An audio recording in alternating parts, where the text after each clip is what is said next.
The stars near Neptune twisted like a mirage. Commander Avery leaned forward in her chair, staring hard at the screen in front of her. "What is that?" she whispered. No one answered. Outside Kestrel Station, space had gone dark. Too dark. Something massive had just arrived, silent, sudden, and so big the station's sensors glitched trying to measure it. The tech beside her swallowed hard. "Commander, I think that's a ship." It wasn't just any ship.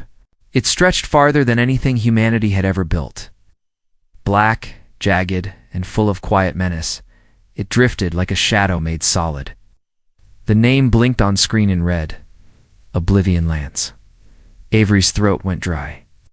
That name wasn't unknown. Rumors had reached Earth, quiet whispers about a ship built by the Ruinhelm Pact. It was an alien empire that had crushed 3 star systems in under a year. A weapon, not just a warship. And now, it was here. She hit the alert. Status read. Everyone to battle stations. All ships deploy. Too late. The Oblivion Lance didn't move. It didn't need to. Neat. One beam of white light flashed from its underbelly, silent, clean, cold. It passed through the escort ship Falcon like a knife through paper. The ship split apart, breaking into glowing debris that tumbled past the station windows. Gasps filled the room. Someone screamed. Avery didn't. "Prep the Ember Pulse," she ordered. "Now, Commander. We'll give away our location." "They already found us," she said. "Send it. It's Earth's only warning." The pulse was a single burst of energia, last-ditch signal. It carried more than just an alert. Inside it was a stolen code fragment. One last piece of intel from a destroyed deep space probe. Humanity's first and only look at how the Oblivion Lance's shield systems worked. As the pulse fired away from the station, the Oblivion Lance turned toward Kestrel. "They're charging weapons," the tech said, voice shaking. Avery stood up slowly. "Calm. Evac shuttles. None left." She nodded once, then walked to the center of the room. "If you're gonna go, go standing." The screen filled with light. The last thing Avery saw was the Ember Pulse flashing into the dark, heading for Earth like a shooting star.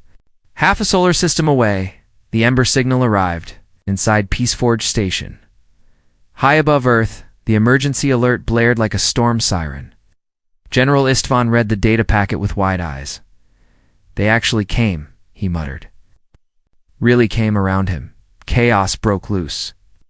Officers from rival nations argued, pointing at maps, flinging accusations. Old grudges flared. Some wanted to retreat. Others wanted to hide. Istvan slammed his fist on the table. Enough. Silence fell. He held up the decrypted data. "This isn't just an attack. It's an extermination." That ship destroyed. Kestrel, in one shot. People looked away. Some swallowed hard. "We have no choice," Istvan said. "Activate Project Ember. We turn everything into weapons." A young officer raised her hand. "Sir, we were saving that. For planetary invasion, and it's right on time," Istvan said. Within minutes, orders spread across Earth's defense grid. Civilian satellites began reprogramming. Whether drones were given targeting systems, mining lasers from Mars were redirected toward Jupiter's moons, and in the Venusian belt, something strange began to stir. The old industrial rings once used for or processing powered up for the first time in decades. They weren't pretty. They weren't fast. But they were about to become the deadliest junk the aliens would ever see. Inside the Oblivion Lance, Admiral Revik watched the Ember signal fade from his screens. His glowing green eyes narrowed. They tried to send a warning. Gravik, his tactical officer, snorted. "Let them. It won't help. They have no fleet. No discipline. They are scattered and weak." Revik didn't answer. He simply stared at the holomap of the Sol system. So he whispered almost to himself, "Let's see how long their courage lasts." The massive engines of the Oblivion Lance began to glow. Smaller ships, a dozen at least, fell into formation behind it. Their hulls shimmered with alien metal, bristling with weapons. The dreadnought and its fleet slid deeper into the system, heading straight for Earth. They didn't know that Earth had already begun to change. Old enemies had picked up the phone, engineers had been pulled out of retirement, 100 secret bunkers had opened, and in one cold corner of Venus's orbit, rusty ships drifted like junk, waiting. Part 1 ends. Earth doesn't know what's coming, but neither do the aliens, ChatGPT said. General Istvan stood at the center of Peaceforge Station, the giant command table glowing with updated intel. Lines marked enemy movement. The Oblivion Lance and its fleet had already passed Neptune. At their speed, they'd be at Earth's doorstep in hours. He turned to Colonel Nyla, a tall woman with sharp eyes and a mind like a razor. Status on Project Ember? Satellite grid is 64% converted, she said. More are flipping every minute. Civilian satellites are now armed with kinetic rods and point defense lasers. Even weather units are running threat algorithms. Good, what about the Venus Belt? Nyla hesitated. They've started moving. The industrial ring around Venus, once used for mining and cargo assembly, was now a graveyard of old ships, forgotten tools, and floating metal. But inside that cloud, 6 human ships drifted silently. Their engines were dark, their weapons cold, their hulls covered in debris and fake rust. But they weren't junk, they were bait. Captain Lin sat quietly in the dark bridge of the Sparrows, wound, sipping stale coffee around her. Her crew whispered, adjusted controls, and waited. Her ship had once hauled or through asteroid fields. Now, it was packed with missiles, explosives, and old tricks. The crew had welded armor plates by hand. Duct-taped cables hummed underfoot. Nothing looked military, but everything was deadly. She glanced at the small screen showing nearby wrecks. 5 other ships floated with her, all playing dead. Captain Ortiz's Dust Moth, Chief Vale's Rustclaw, the Empty Queen, Shroud 1, and Bucket 9. A strange fleet. No one here had fought in space before, except her. Lynn's fingers tapped the edge of her cup. Steady. They'll be here soon. A quiet voice came through Combs. Captain. Visual contact. Everyone fell silent, out in the distance. Sleek, dark shapes emerged. Alien ships. Sharp, smooth, and glowing blue from inside. Their engines made no sound. They moved like sharks in water. 3 packed cruisers, scouting ahead of the Oblivion Lance. Lynn nodded to her weapons officer, a young man with burns on both arms. Remember what we practiced? Fire only when they're in the kill zone. The aliens scanned the wreck field. Their lights flicked across the fake debris. One paused near a drifting freighter. Another moved past Shroud 1. Still, Lynn waited. Almost, she whispered. One cruiser turned its weapons away, lowering its guard. The others followed. Now, Lynn said softly. The Sparrow's wound came to life. Lights flared. Engines. Fired panels opened to reveal a wall of missiles. The other ships joined in. All 6 exploded into motion, like metal beasts waking from sleep. Missiles roared out. Guns fired. EMP charges flew. The packed cruisers turned in surprise but 2. Late, the first alien ship took 4 direct hits and cracked open, spilling fire and bodies. The second tried to pull up, but was clipped by a hull shard moving at deadly speed. It spun, slammed into a drifting ore container, and broke apart. The third fired back, tearing chunks from the Empty Queen, but it was surrounded. The Dust Moth slammed its engines full thrust and rammed the alien vessel from below. Both ships vanished in a silent fireball. In just 90 seconds, the battle was over. Lynn sat back in her chair. Her hands were shaking.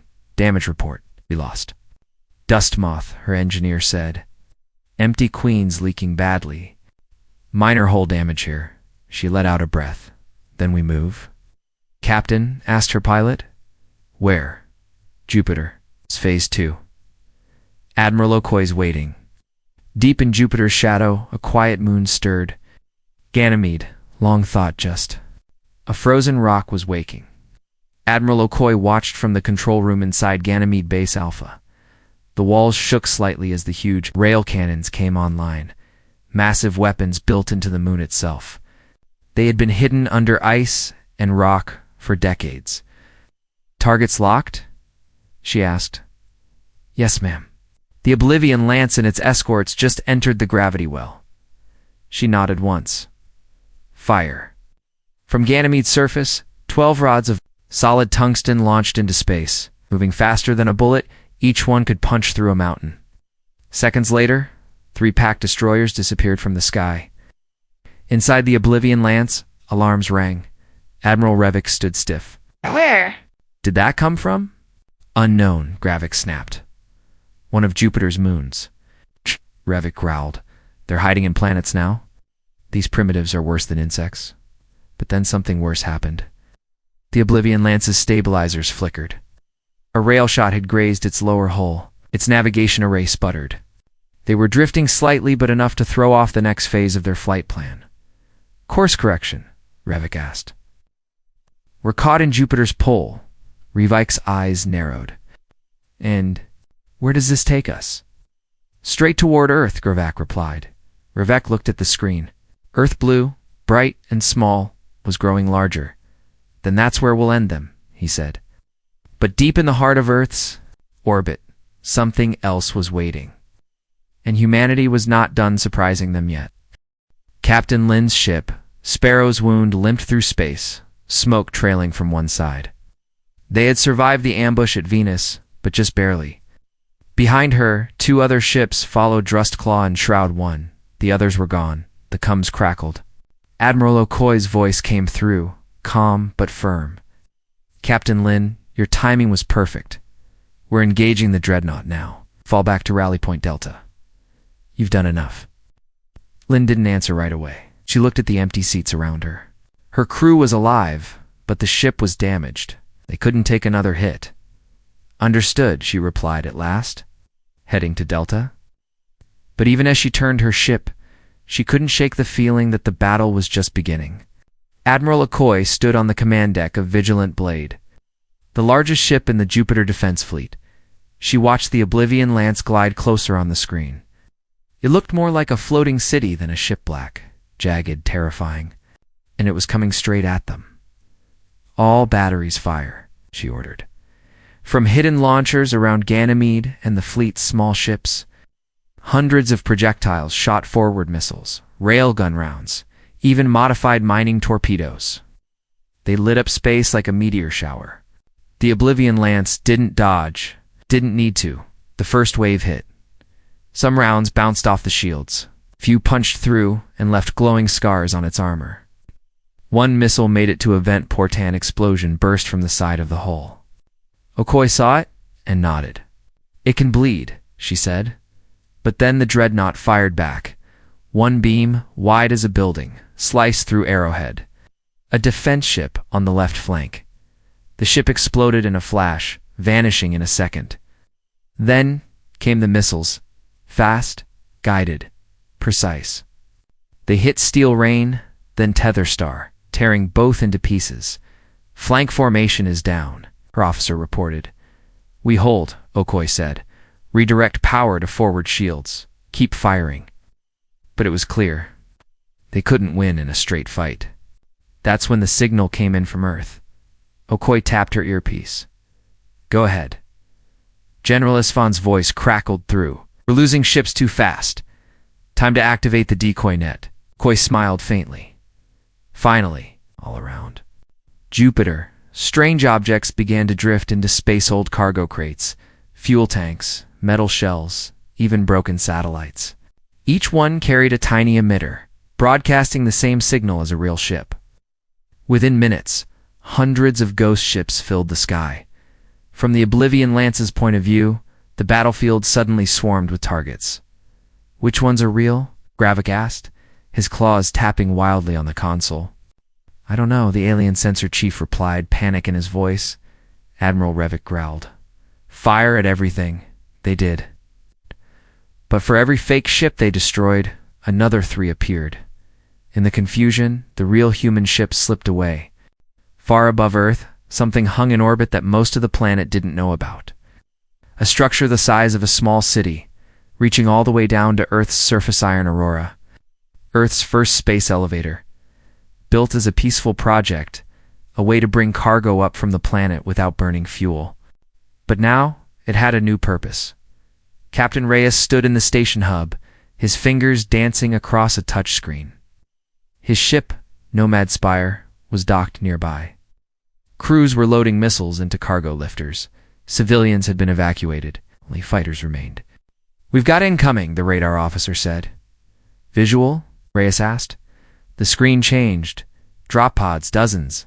No, hundreds. Falling from orbit like metal rain. He stared in silence for a moment. They're going to take Iron Aurora from the top down? The elevator stretched 60,000 kilometers long, with dozens of platforms and stations along the cable.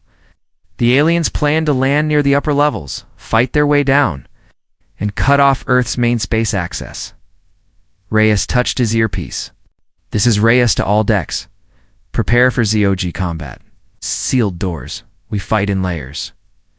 His crew locked down compartments. They rerouted power from cargo bays to shield panels. In the dining halls, they turned tables into barricades. Engineers welded shut non-essential corridors. As the alien pods slammed into the upper levels, the battle began. Inside one corridor, 2 alien soldiers floated forward, plasma rifles ready. But as soon as they crossed the threshold, the lights turned red, and floor panels exploded, hidden charges Reyes' team had planted. In another section, a group of human defenders waited with old mining tools. When the aliens burst through the wall, they didn't find soldiers. They found welders and mechanics who knew every inch of the station and every dirty trick. As the fight raged, Reyes stood on the central walkway, holding a pulse rifle in one hand and a handheld detonator in the other. "Sir," his second-in-command said, "they're pushing through." Reyes looked at the cable map. "Then we cut the middle section." "You mean drop part of the elevator?" "We've no choice." He hit the button. Explosives detonated around the midsection of Iron Aurora. A 400-kilometer section broke away, sending alien troops and platforms falling into the atmosphere. Fire streaked across the sky. Iron Aurora now drifted free, damaged, but still alive. And Reyes and his team were still on board, preparing for the next attack. As they floated above Earth, battered and surrounded, Reyes whispered, "Let them come. We're not done yet." Iron Aurora drifted like a wounded beast above Earth, its long cable trailing broken and scorched. Smoke leaked from its upper platforms. Cracks spidered through its once smooth structure. But it was still there, still fighting. Inside, Captain Reyes patched his bleeding arm. He had taken a hit from shrapnel during the cutaway blast, but he was alive. Most of his team was, too. And the elevator, what was left of it, had taken hundreds of alien drop pods down with it. "Report," he asked. 32 enemy pods destroyed in the fall. 10 more were sealed off inside damaged modules. "We're holding." "Barely," said Corporal Lin, dragging a power coil into place. Reyes gave her a tired nod. "Good. They'll try again. We hold here. No one gets down this cable." Below them, Earth braced for what came next. In orbit, the Oblivion Lance was already moving, toward the drifting remains of Iron Aurora. Inside its command deck, Admiral Revik studied the wreckage. "They cut their own structure," he muttered. "Primitive minds. But savage. Savage can be dangerous," Gravik said. "We've lost 15 ships so far. Enough." Revik's voice was calm but sharp. "We end this now." He pointed at the blue planet below. "Prepare ground assault. Launch all drop fleets. Take Earth." Thousands of pods ejected from the dreadnought's belly-black, egg-shaped vessels falling through the sky. They streaked toward Earth like fire arrows, glowing from re-entry. But the humans were ready. All over Earth, alarms rang. Sirens blared. Commanders shouted into radios. Old men, young women, farmers, engineers, students all, grabbed weapons and armor. Everyone was part of the fight now. In New York City, Sergeant Gray stood on the roof of a building, aiming his rifle down toward Central Park. "It's happening," he said, watching the pods fall. Around him, volunteers crouched behind makeshift walls, their eyes wide but steady.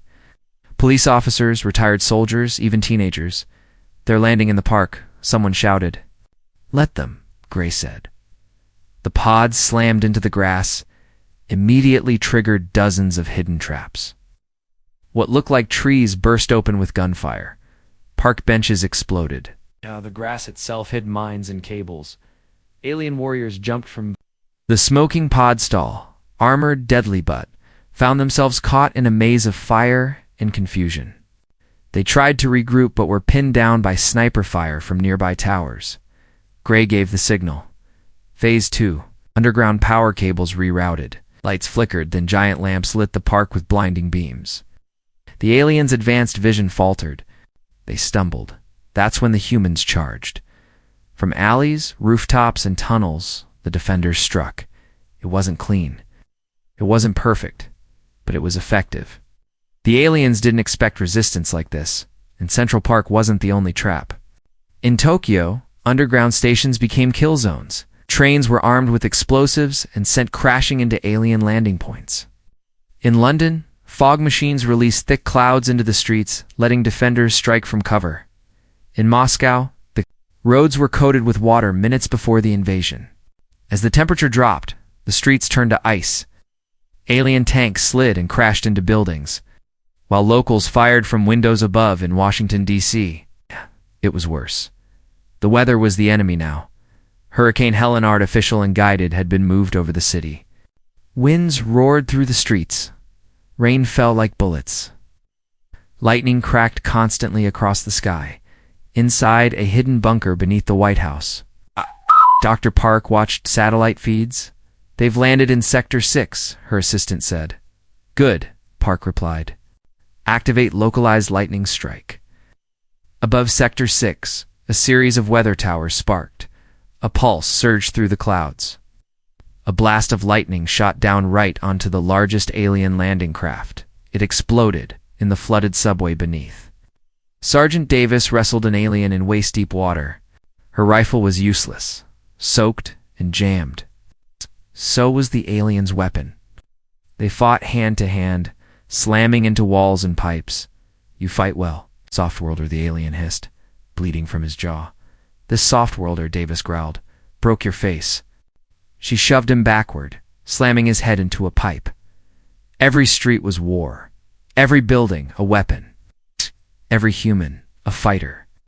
Captain Vex led his personal guard into Washington, expecting to take the capital in minutes. Instead, he found a ghost city filled with traps. He pushed through wind and debris, struggling against weather he couldn't control. "This isn't natural," one of his guards shouted. "The planet," Vex snapped. "They're using their planet against us." And they were. Earth was not soft.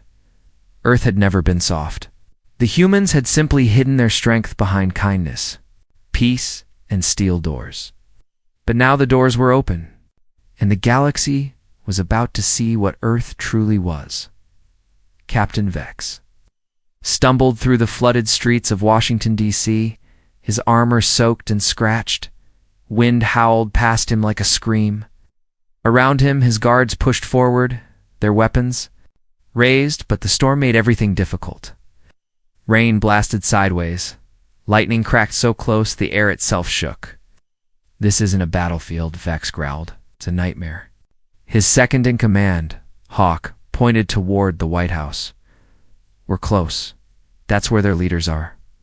Vex nodded. "Push harder, finish this!" They stepped over wrecked alien pods, human barricades, and scorched vehicles. The city wasn't empty. Snipers fired from broken windows. Explosives triggered from under manholes. Automated turrets popped out of mailboxes and statues. From the storm and rubble, humans appeared drenched, bruised, but still fighting. One alien soldier cried out, falling as a grenade rolled under his feet. Vex fired back, striking a human fighter behind a car. But for every one human they hit, more appeared from the shadows. "These people don't stop," Hawk muttered.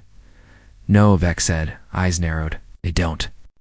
Across the city, inside a half-destroyed farmhouse in Kansas, General Stone watched a cracked monitor flicker with alien movement. The signal was glitchy, but it showed the enemy coming. He stood near a boarded window, gripping an old revolver in one hand and a radio in the other. Still no answer from Washington, his comms officer said. Stone shook his head. "It's chaos everywhere. Doesn't matter. We hold our ground." Outside, Small-town farmers, hunters, and local militia had turned barns and fields into traps.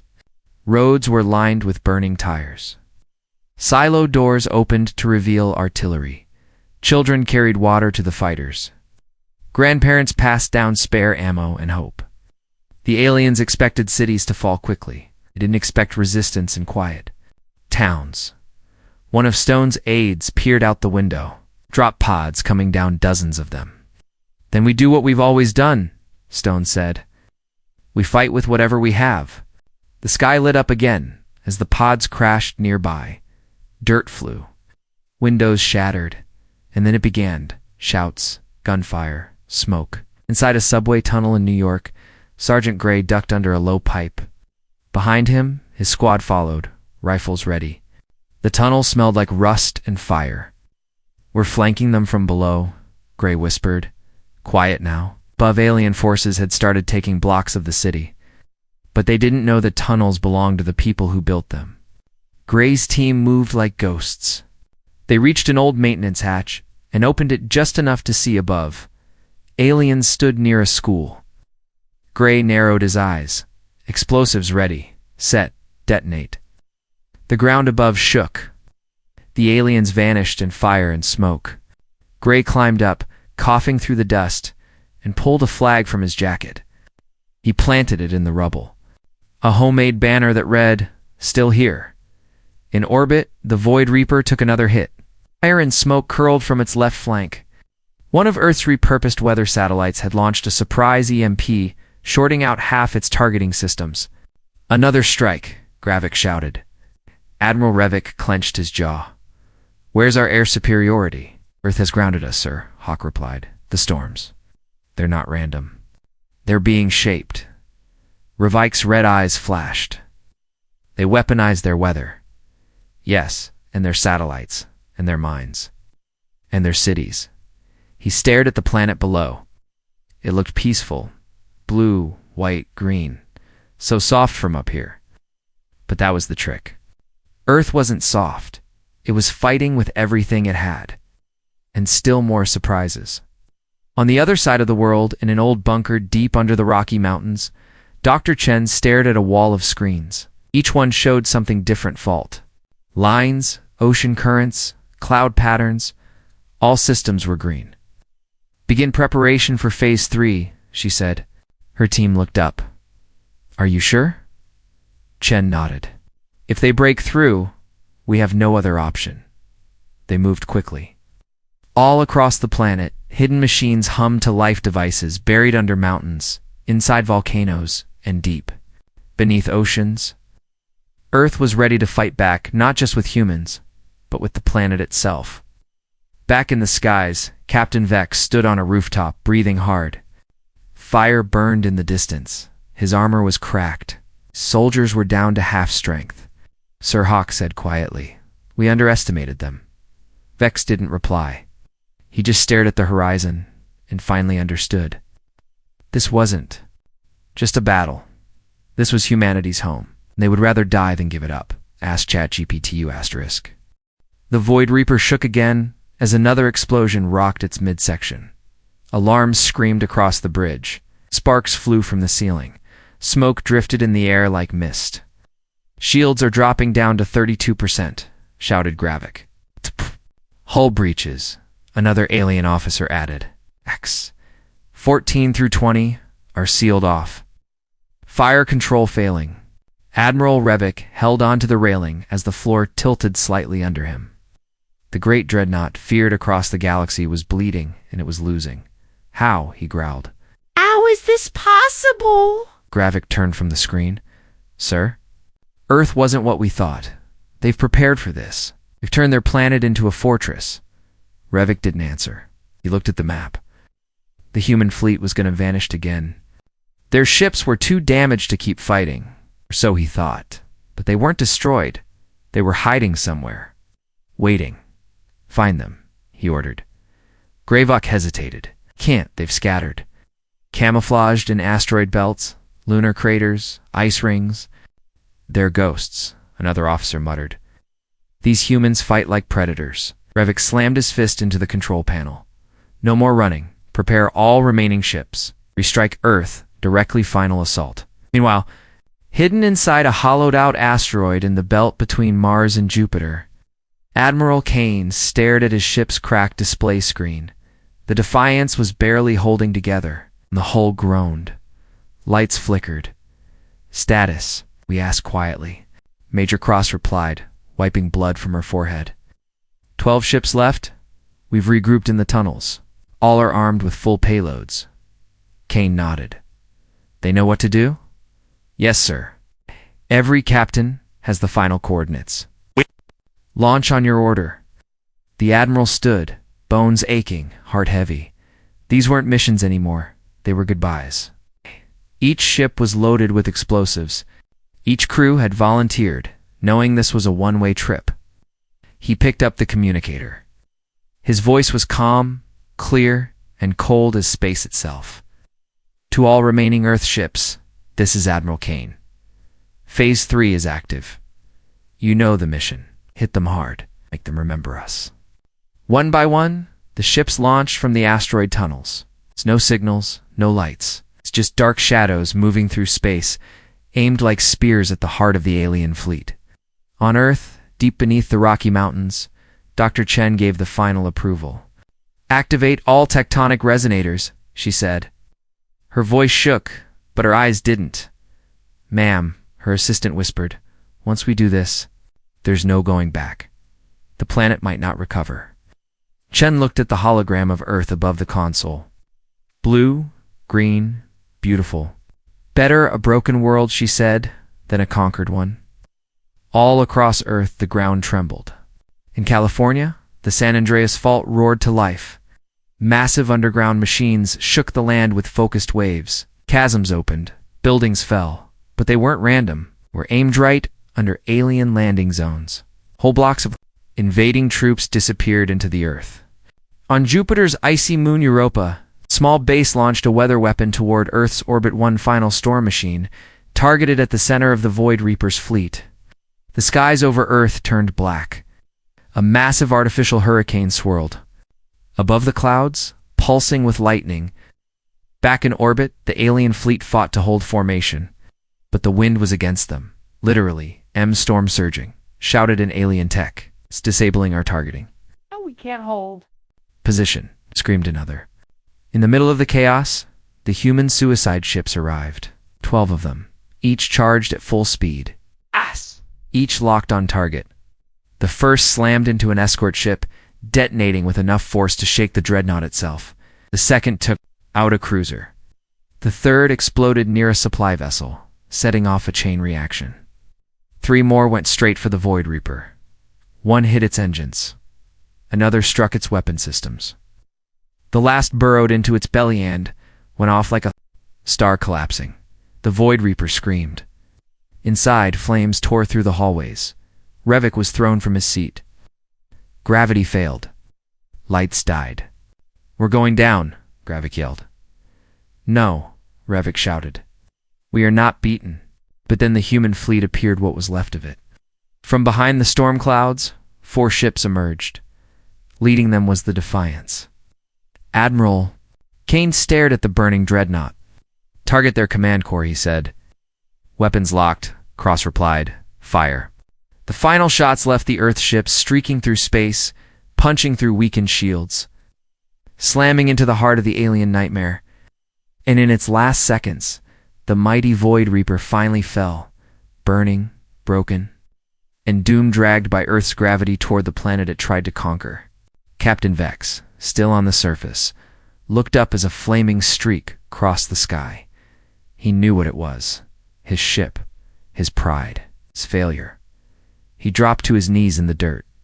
Earth was still standing, and it had just won the most impossible fight. In human history, the sky above Earth lit up like a second sun.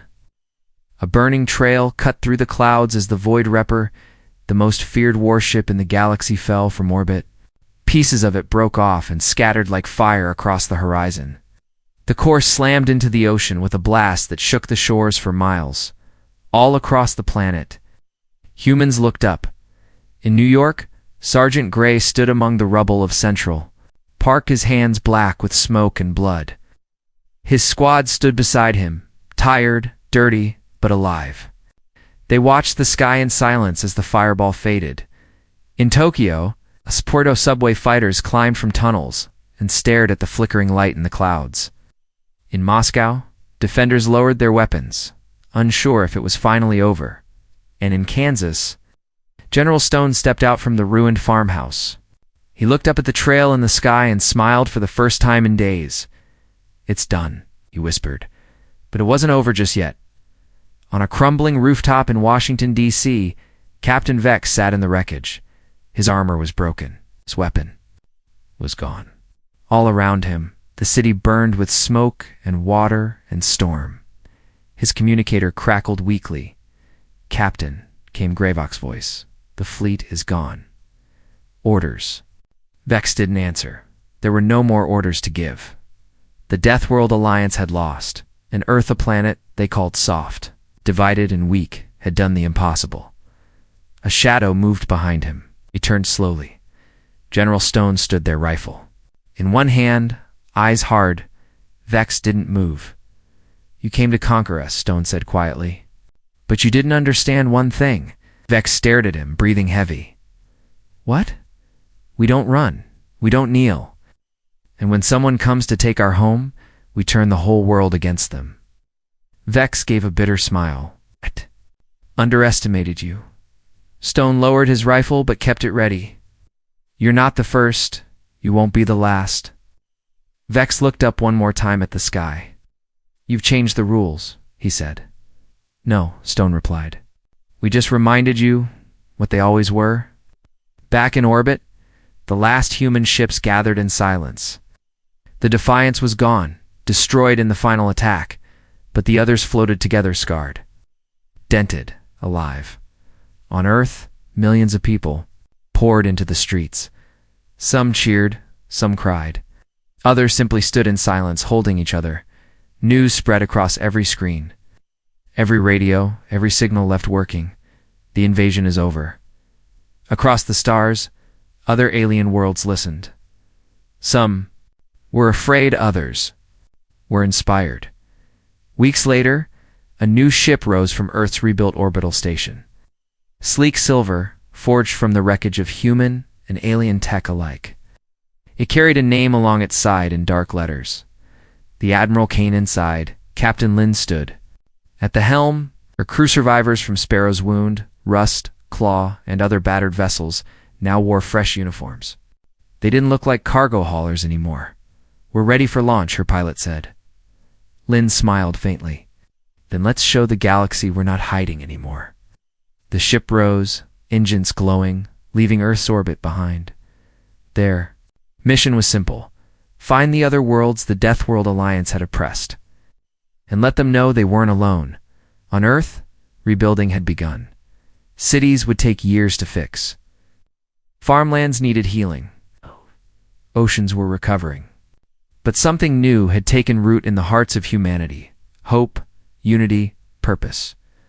Dr. Chen stood in her lab, watching weather patterns on a new, safer satellite. Sergeant Gray trained new defense volunteers in Central Park, where grass now grew again. General Stone stood before the United Earth Council, no longer just a military man, now a symbol of what humanity could be when united. Captain Vex, wounded and broken, had been taken into custody. His final request, before being locked away, was simple. "Tell your leaders," he said, "that I was wrong." "What about?" Guard asked. Vex looked out the window at the blue sky. "About everything." The war for Earth had ended, but humanity's journey had just begun. They had faced the galaxy's strongest fleet, and won. Not with superior weapons, not with perfect unity, but with stubborn hearts, clever minds, and a will that refused to die. Now, the stars would remember Earth, not as a quiet world to be taken, but as a death world in disguise. And humanity was coming.